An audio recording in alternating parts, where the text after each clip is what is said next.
Eh bien, pour caractériser l'amplificateur, on doit calculer un certain nombre de grandeurs qu'on appelle les caractéristiques fonctionnelles. Donc le schéma, et par la suite on fait un schéma équivalent. Donc c'est quoi ces caractéristiques fonctionnelles? Eh bien, ces caractéristiques fonctionnelles sont le gain en tension.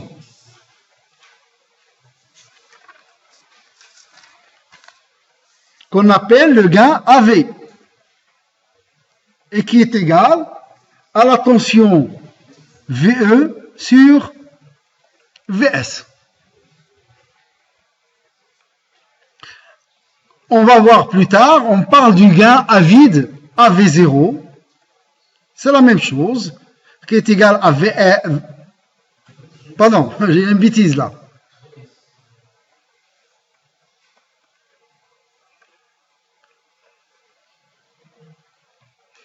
Même chose, VS sur VE avec RU. On enlève RU. Ça, on l'appelle le gain à vide. Il y a d'autres gains, on verra dans le calcul, par exemple pour les mètres communs, différents types de gains. Il y a le gain composite, dans lequel c'est EG, c'est VS sur EG de T. EG. Donc il y a plusieurs différents types de gains. Alors le gain en courant, AI, c'est le courant de sortie, IS, qui traverse la résistance RU, non pas le courant IC, c'est le courant IS qui traverse la résistance RU, la charge, sur le courant d'entrée IE et non pas le courant IB. On va revenir sur toutes ces notions. L'impédance d'entrée, c'est ZE, qui est égal à VE sur IE, et l'impédance de sortie, ZS, qui est égal à VS sur IS pour EG égale à 0. C'est la définition de l'impédance de sortie pour les quadripoles. On remplace la charge par une source de tension idéale qui fournit la tension VS et un courant IS, et on remplace le générateur d'entrée par un fil. Ou bien on court-circuite le générateur d'entrée. Donc je vous renvoie au polycope de TP. Et d'ailleurs, de toute façon, je vais revenir là-dessus. Lorsque on va faire un exemple de calcul de l'impédance de sortie, je vais vous écrire la définition en entier. Bien, alors grâce à ces caractéristiques, il est maintenant temps de donner un schéma fonctionnel, pas un schéma réel, pas un schéma équivalent, non, un schéma fonctionnel. C'est-à-dire n'importe quel amplificateur, on peut le remplacer par ce schéma. Ceci n'est pas utile maintenant, mais lorsqu'on va utiliser et on va étudier les amplificateurs opérationnels, on aura besoin. Alors il a préféré le dire tout de suite. Donc tout de suite, on va vous donner le schéma fonctionnel. Vous n'en avez pas besoin maintenant, mais on en aura besoin dans l'avenir. Donc, alors, on remplace l'amplificateur par ses caractéristiques. Donc voilà l'amplificateur, il est là. Donc c'est cette boîte en pointillé qui est caractérisée par son impédance d'entrée ZE, auquel on applique la tension VE et qui reçoit le courant IE. Ça, c'est pour le circuit d'entrée. Pour le circuit de sortie, eh bien, on applique le théorème de Thévenin. Ici, nous avons le gain AV.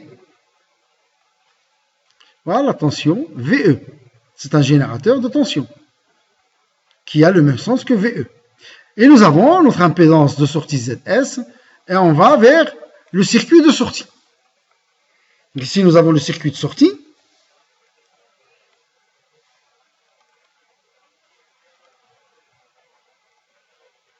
Et ici, vous avez le circuit d'entrée.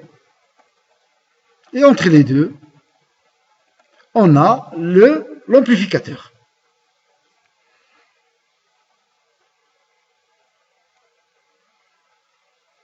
Bon, il va disparaître lui, oui. Donc on a RU, la charge, notre capacité de liaison de sortie C2 et la tension de sortie VS. Et ici, de nouveau, nous avons notre capacité, le courant IS, si on veut calculer le gain de courant. Et là, nous avons donc la résistance RG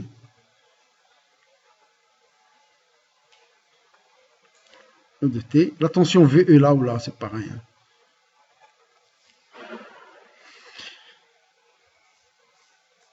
Là, voilà, donc ça, vous le gardez quelque part dans votre tête. Le jour où vous en aurez besoin, vous l'aurez déjà vu. D'accord? La deuxième partie, là, parmi les, comment dirais-je, le langage d'électronicien, c'est un peu, il existe plusieurs types d'amplificateurs, selon le choix. S'il vous plaît. Non, je suis là.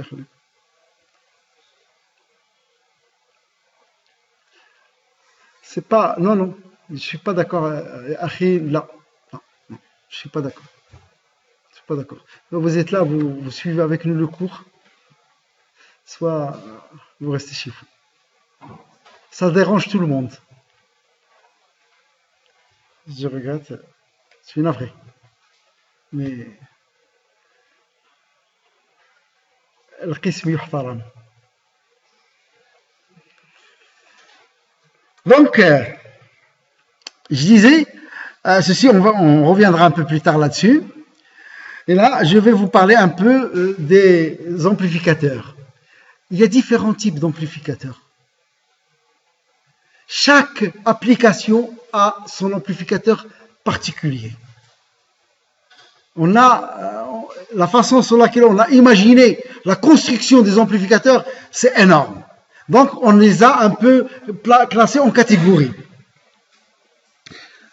Donc, cette classification, je cherchais sur Internet, je n'ai pas trouvé. Une classification qu'on avait fait il y a très très longtemps. Si vous tapez ça sur Internet, classification des amplificateurs, il va vous sortir les amplificateurs de puissance. Classe A, classe B, classe C, qui n'a rien à voir avec ce qu'on voudrait vous transmettre ici. Donc, alors, on peut les classer, les amplificateurs, par la méthode de couplage.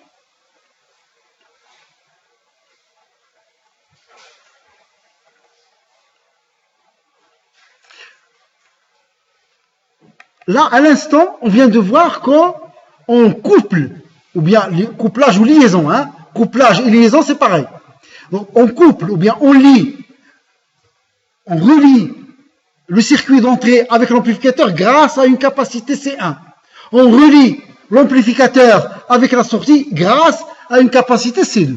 Ça, on l'appelle un couplage capacitif.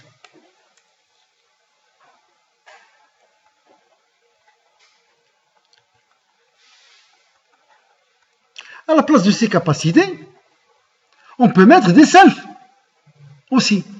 Ça s'appelle un couplage inductif. Parce que la self, il joue le même rôle qu'une capacité.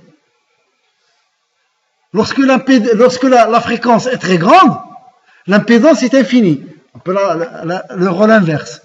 Et lorsque la fréquence est nulle, son impédance elle est nulle. D'une self. Et l'oméga, lorsque oméga tend vers 0, ZL d'une self est égal à 0. Donc, c'est un peu la même chose qu'une capacité. Donc, on a imaginé, au lieu d'utiliser des capacités, on va utiliser des selfs. Donc, c'est ce qu'on appelle le couplage inductif.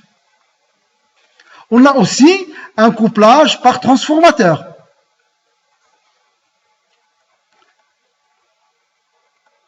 Par transformateur haute fréquence. C'est pas la même chose que le transformateur de tension. Ah, pardon.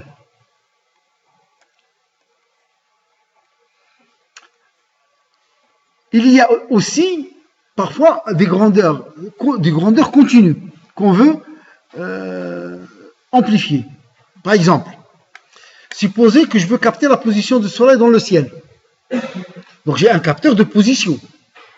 Mais comme le soleil se déplace lentement, donc la variation que va me donner le capteur qui va regarder où la position du soleil va me donner pratiquement du courant continu. Si je mets une capacité de découplage, le signal ne passe pas, puisqu'il a une fréquence très très faible, presque du courant continu. À ce moment-là, on fait un couplage direct, qui est un peu compliqué. Donc, ou bien un couplage direct. Alors, le couplage direct, il sert pour les signaux faible fréquence ou très très faible fréquence. Alors là, bien entendu, il n'y a ni capacité, ni self. C'est un couplage direct avec un fil. Si on a le temps, je vais mettre un TD là-dessus. Donc en très faible fréquence, on a besoin de couplage. Donc ça c'est la méthode, la première classification, c'est par la méthode de couplage. La deuxième classification, c'est celle que vous connaissez bien, selon l'électrode.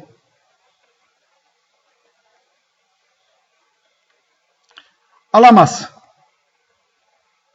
de l'amplificateur. Alors c'est simple, vous connaissez l'émetteur commun, le collecteur commun, la base commune, le drain commun, etc. Mais c'est rare, parfois dans le même montage, on a le premier étage, c'est une base commune, le deuxième étage et le troisième étage, c'est des émetteurs communs, et le quatrième étage, c'est un collecteur commun. Donc on peut mélanger les deux. Bon, cette méthode n'est pas très... Alors, il y a une autre façon de classifier ou de classer les amplis selon la gamme de fréquences.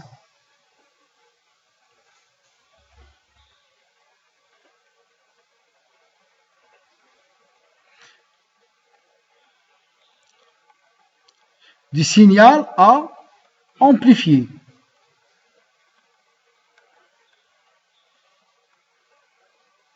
Alors, on peut spécialiser un amplificateur. On lui dit, l'amplificateur, en fait, pour fixer les idées, c'est un passe-bande. Il joue le rôle d'un passe-bande avec un gain. Il n'y a pas d'amplificateur qui amplifie de 0 jusqu'à l'infini. Ça n'existe pas. À un moment donné, il amplifie dans une certaine bande de fréquence. Alors, grâce à ça, on a les amplis spécialisés en audio.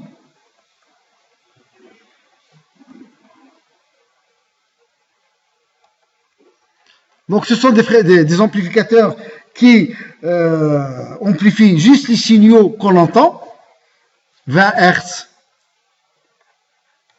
à 20 kg ou 25 kHz pour les musiciens. Donc, ce sont des amplificateurs, ils ont une bande, ils coupent tout ce qui est inférieur à 20 Hz et ils coupent tout ce qui est supérieur à 20 ou 25 kHz. Mais il amplifie avec une grande fidélité, c'est ça ce qu'il faut voir, une grande fidélité, toutes ces fréquences qui sont dans cette gamme. On a les radiofréquences. Les amplis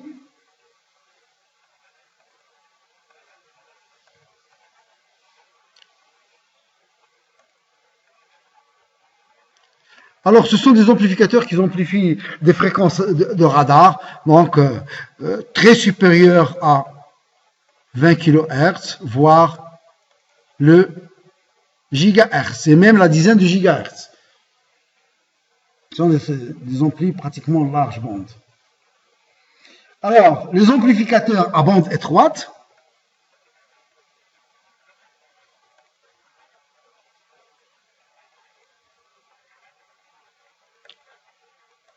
ce sont des amplificateurs qui jouent le rôle d'un résonateur. Vous avez vu le circuit résonant. Et vous savez, à la résonance, l'amplitude devient très grande. Mais dès qu'on met une charge, l'amplitude s'affaisse, l'amplitude diminue. C'est ça le problème d'un circuit résonant. À vide il vous donne une amplitude très grande, mais dès que vous lui demandez de donner un peu de puissance, comment dirais-je, la résonance n'existe plus. Donc ça dit, l'amplitude ou la puissance diminue. Alors les amplificateurs à bande étroite, c'est la même chose.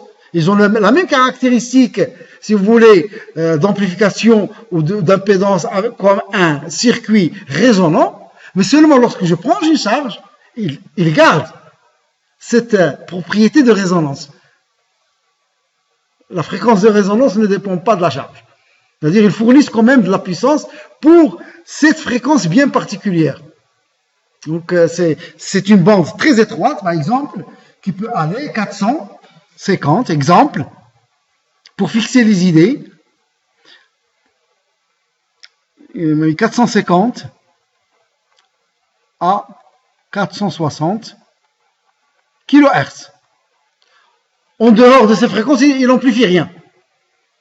Donc il amplifie juste sur une bande étroite. Et puis il y a les amplificateurs, je ne vais pas les dire, les amplificateurs grande gamme de fréquences. La dernière classification, et on aura besoin de cette classification pour la contre-réaction, lorsqu'on va étudier le montage ou le chapitre contre-réaction, c'est la classification selon la grandeur d'entrée et de sortie. Je termine juste ça et puis j'arrête. Selon la grandeur E, entrée, et S, voilà, sortie. Je tourne la page là. Alors juste une chose, bon, soit vous recopiez le cours maintenant et vous essayez de prendre des notes maintenant, soit vous allez chez vous et vous revoyez le cours, mais prenez des notes. Même si vous êtes chez vous, vous regardez la caméra, vous prenez des notes. Parce que on m'a raconté, je ne sais pas, en S2 ou là, quelque part, il y a un prof qui fait la même chose. Et les étudiants commençaient à regarder, comme si on était au cinéma. Le cours va être dans l'internet et puis c'est bon. Et ils ne prenaient pas de notes. Et au contrôle, ils ont eu des mauvaises surprises. Parce qu'ils ne prenaient pas de notes, ils ne savaient pas, même le langage, ils ne le savaient plus. Ils croyaient avoir le cours, mais le cours, il est dans l'ordinateur. Il n'est pas dans leur tête. Et ce qui est important, c'est que le cours soit vraiment dans votre tête, pas dans l'ordinateur. Alors c'est pour ça que je vous demande de prendre des notes. Soit vous prenez des notes ici, soit vous allez chez vous, vous regardez la vidéo, et vous prenez quand même des notes. Ça, je compte sur vous. Je ne peux pas le faire à votre place. D'accord ? Je vous avertis, c'est juste un conseil. Vous risquez d'avoir des surprises. Si vous dites, j'ai le cours dans l'ordinateur, c'est bon. Non. Ça ne marche pas comme ça. Le cours, il ne doit pas être dans l'ordinateur. Il doit être dans votre tête. Pas dans l'ordinateur. S'il est dans l'ordinateur, ce n'est pas l'ordinateur qui va passer le contrôle. C'est vous qui passez le contrôle. L'ordinateur ne passera pas le contrôle. Donc, vous faites attention.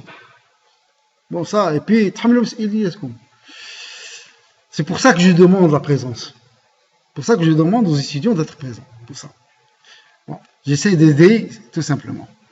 Alors, je termine, je vais vous garder 2 minutes. Non, c'est pas encore là. Je termine juste ceci. Donc, alors, cette classification.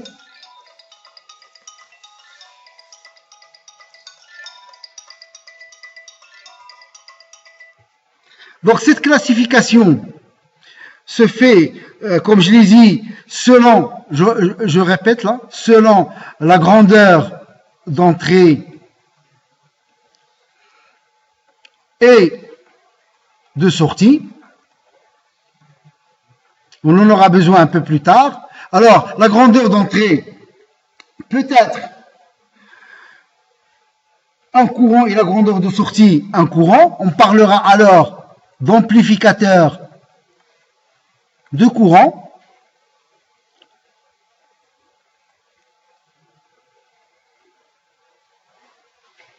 Tel que l'on est, S, c'est la grandeur de sortie, est égal à AI, E. S et E sont tous les deux des courants.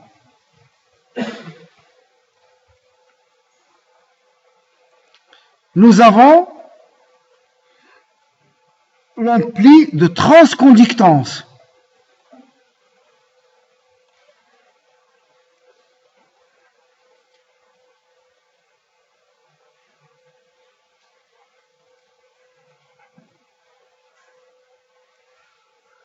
Et là, nous avons S est égal à G,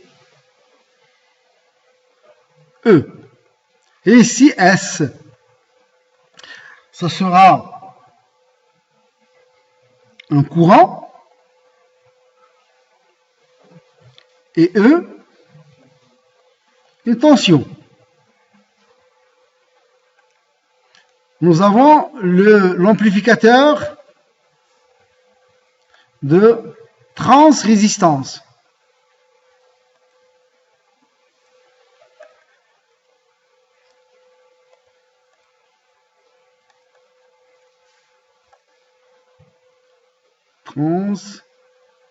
Transrésistance. Oh, je vais écrire vite et j'écris mal. S est égal à un certain R fois E, dans laquelle S est une tension et E, c'est un courant. Et nous avons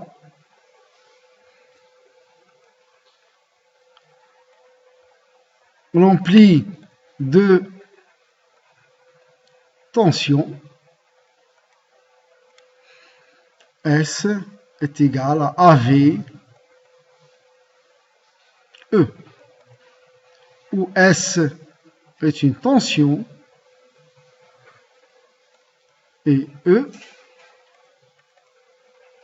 est aussi une tension. Donc voilà cette classification dont on aura besoin lorsqu'on va étudier la contre-réaction. Alors pourquoi j'ai écrit le dernier en rouge? Parce que beaucoup d'amplificateurs, énormément d'amplificateurs sont des amplificateurs de tension. Juste une petite remarque, c'est que si vous prenez un amplificateur émetteur commun qu'on va étudier dans la prochaine séance, il fait les 4. Et tous les amplificateurs peuvent avoir les 4 caractéristiques. Ils peuvent être en même temps amplificateur de courant, amplificateur de tension, amplificateur de transconductance et amplificateur de transrésistance.